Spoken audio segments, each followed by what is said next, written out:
जगात दोनच खरे ज्योतिष आहेत. इकडं तिकडं हात फिरत बसू नका. इकडं तिकडं हात दाखवत फेस रिडिंग करा, हँड रिडिंग करा, उलटा करा, पलटा करा, खडे घाला, काही घेणं नाहीये. जगात दोनच खरे ज्योतिष आहेत. मनातलं जाणणारी आई आणि भविष्य ओळखणारा बाप. फार मॅटर करते या गोष्टी. आई वडिलांची सेवा केली पाहिजे की नाही केली पाहिजे? केली पाहिजे. किती जणांचे आई वडील नाहीयेत, आई नाहीये किंवा वडील नाहीये? किती जणांची आई नाहीये?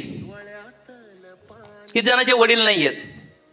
किती जणांचे आई आणि वडील दोन्ही पण नाहीयेत? हात वर करा. आई आणि वडील दोन्ही पण नाहीयेत. ओके. किती जणांचे आई वडील आहेत? ज्यांचे आई वडील नाहीयेत ना, लय तडफडतात यार. बघितलं ना तुम्ही बोलताना. आणि ज्यांचे आई वडील आहेत ना, त्यांना त्याची व्हॅल्यू नाहीये.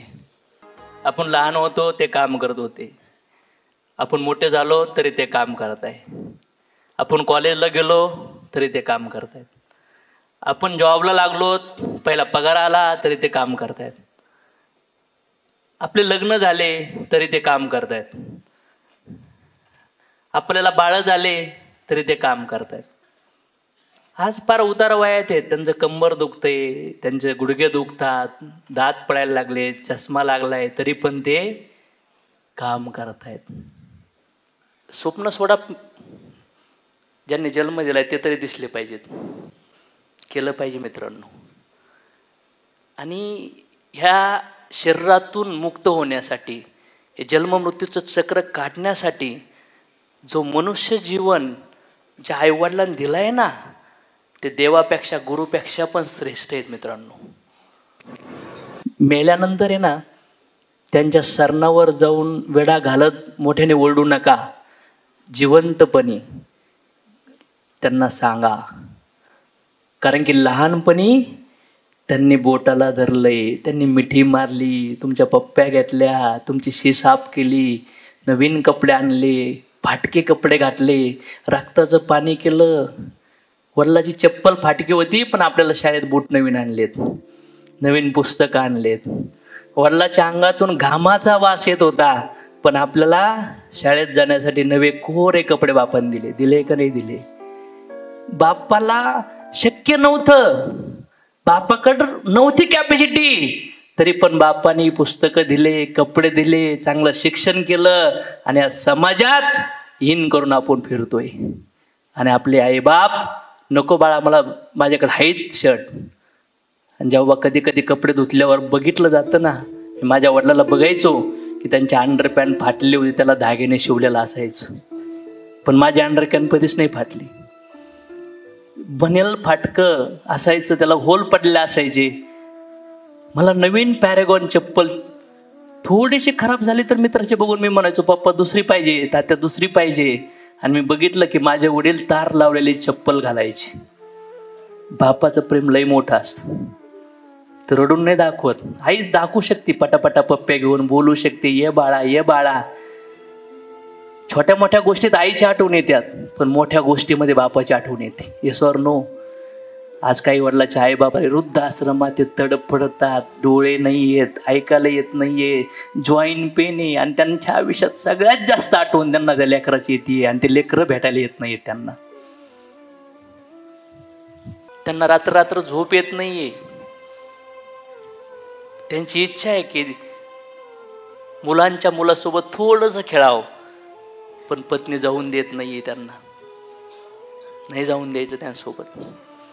वृद्धाश्रम खचाखच भरू राहिलेत.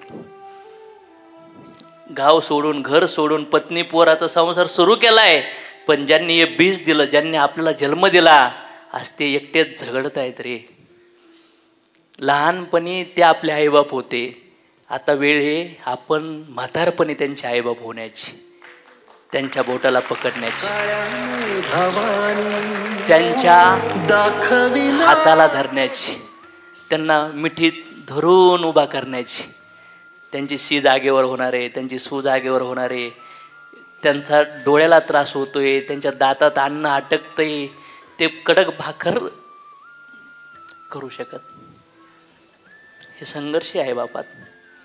आणि तुम्ही त्यांना किती वाईट बोललात, किती वाईट शब्द वापरले, ब्लेम केले, चिडले, पण ती माया बाप झाल्यानंतरच कळती.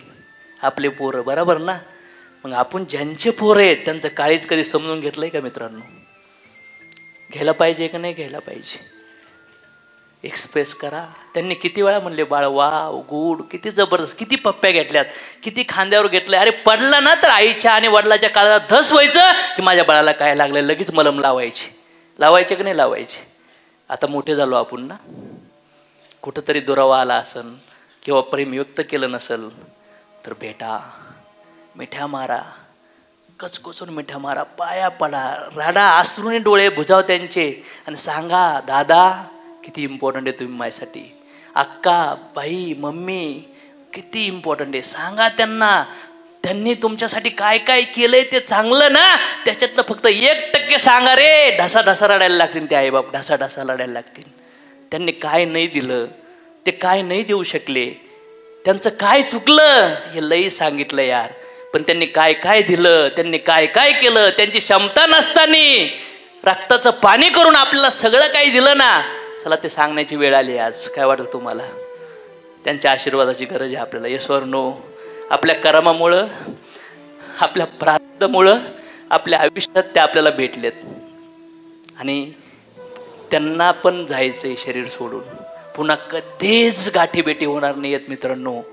हा द्वेष सोडवा, हे भांडणं सोडा, हे भूतकाळातल्या घटना सगळं सोडा आणि त्यांना मिठ्या मारायच्यात आपल्याला. आहे का तयारी? किती लोक तयार आहेत आईबापाला जाऊन भेटणार, बोलणार, मिठ्या मारणार कडकडून आणि सांगणार सगळ्या काही गोष्टी.